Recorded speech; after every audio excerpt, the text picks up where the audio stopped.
Família de Gato apresenta Novelinha de Gato. Episódio de hoje, a história da minha primeira gata. A Mel foi a nossa primeira gata, e tudo que ela fazia era uma descoberta para nós. A minha mãe nunca tinha tido contato com gato. Ela sempre gostou mais de cachorro. Mas depois de algumas semanas com a Mel, ela até mudou a bio do Instagram dela pra gateira. Mas pela quantidade de fotos que tinha da Mel no perfil dela, isso já era um pouco óbvio. Os anos se passaram e a Mel foi ficando mais velha e nós também. E a vida da Mel nunca foi muito parada. Ela conheceu o nosso cachorrinho Café, nossas galinhas e a nossa tartaruga, a Vitória.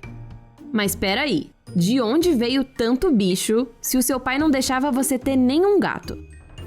Eu sempre tive uma vida rodeada de animais. Eu já tive cachorro, coelho, tartaruga, galinha, passarinho e um lago de carpas.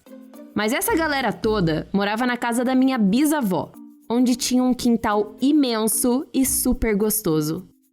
Mas alguns desses animais tiveram que vir para minha casa por motivos variados, em épocas diferentes.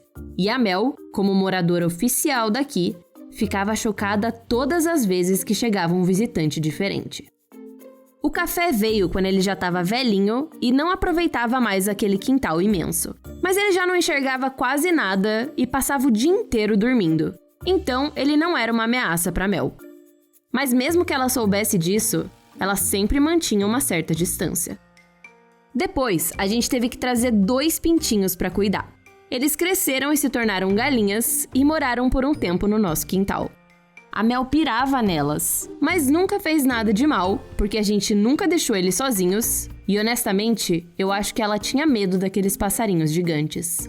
Mas os passarinhos pequenos a Mel dava conta. Às vezes ela até trazia pra nós uns passarinhos que ela caçava no quintal, mesmo a gente explicando que já tinha almoço e que ela não precisava contribuir. Mas a tartaruga foi um mistério pra ela. Depois de tudo que ela já tinha passado, ela ainda tinha que testemunhar uma pedra andando pra lá e pra cá, e todo mundo achando normal. A Mel era muito inteligente e ela amava comer atum. E aí, ela aprendeu a palavra. Então, se a gente queria achar a Mel, bastava falar, "Quem quer atum?", que ela vinha correndo de qualquer lugar. E isso era muito legal. Ela sempre foi muito saudável. Até que um dia, em 2018, uma feridinha pequena apareceu na região da orelha dela. A gente achou que era só um arranhadinho e a veterinária recomendou passar uma pomadinha para ver se melhorava. Mas ao invés de melhorar, piorou. Em dias, a feridinha aumentou muito. E por conta de ser uma ferida que não cicatrizava, a veterinária nos avisou que havia a possibilidade de ser câncer. E por isso, a gente tinha que fazer alguns exames. Nos recusamos a acreditar. Era só uma feridinha, não tinha nada a ver com câncer. Mas depois de fazer todos os exames, recebemos o diagnóstico. Realmente era câncer. A Mel tinha mastocitoma, que é um câncer nos mastócitos, as células do sistema imune. E a veterinária nos avisou que seria muito difícil ela se curar. No dia que eu descobri, eu chorei como se não houvesse amanhã. E a Mel misteriosamente veio me consolar como ela nunca tinha feito antes. Ela sabia que tinha algo errado. Demos início ao tratamento e o tumor da orelhinha teve que ser retirado numa cirurgia. Aí, quando ela voltou pra casa, ela teve que usar o cone por 1 semana pra não correr o risco de ela arrancar os pontos e se machucar. Ela não entendia nada do que estava acontecendo e isso partia o nosso coração. Eu e minha mãe sempre enrolávamos ela numa toalhinha e dávamos todos os remédios com o maior amor do mundo. Mas mesmo assim, ela odiava cada segundo. E depois, é claro que a gente dava um petisquinho pra ela ficar feliz. Cuidamos dela, demos todos os remédios e depois de muito tempo, ela ficou bem. Pelo menos, era o que a gente achava. Alguns meses depois do fim do tratamento, o câncer reapareceu na patinha. E aí o nosso pesadelo começou.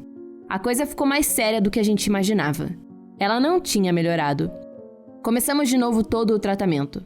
Ela passou de novo por outra cirurgia e ficou ainda mais brava. Ela odiava todo o processo do pós-operatório, especialmente as faixas e os remédios. Mas tudo isso era necessário para ela ficar bem. Mas como eu falei, ela não entendia. Ela achava que a gente estava fazendo mal para ela. E depois desse segundo tratamento, achávamos que tudo ficaria bem. Mas ela foi ficando cada vez mais doente. Nos últimos dias dela, ela dormia literalmente em cima da minha cabeça. Acho que ela estava com medo do que ia acontecer e queria se sentir protegida. E é claro que a gente protegia. Até que um dia ela ficou muito mal e foi pro céu. A única coisa que me conforta é que eu tenho certeza que ela foi para um lugar melhor e que nós proporcionamos uma vida recheada de muito amor, carinho, cuidado, aventuras, paz e muito atum, é claro. Ela foi muito amada durante toda a vida dela e nunca mais passou frio ou fome na rua.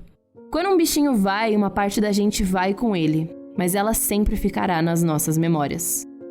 Ela sempre será a nossa primeira gatinha, a gata que fez a minha família gostar de gatos, que me fez perceber que eu sou gateira de carteirinha e que abriu espaço para todos os outros que viriam.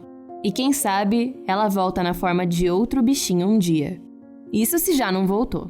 Você sempre será amada, Mel. Obrigada por ter aparecido, nos escolhido e tornado a nossa vida mais colorida e divertida. Esse foi o episódio 2 da Novelinha de Gato. O episódio 1 tá disponível aqui no canal. Se você gostou, não se esquece de curtir, se inscrever e mandar para um amigo que você sabe que ama gatos. Nesse canal eu vou contar a história de toda a minha vida com gatos. E se você quiser algum tema de vídeo, é só pedir nos comentários. Obrigada por assistir, um beijo e até a próxima!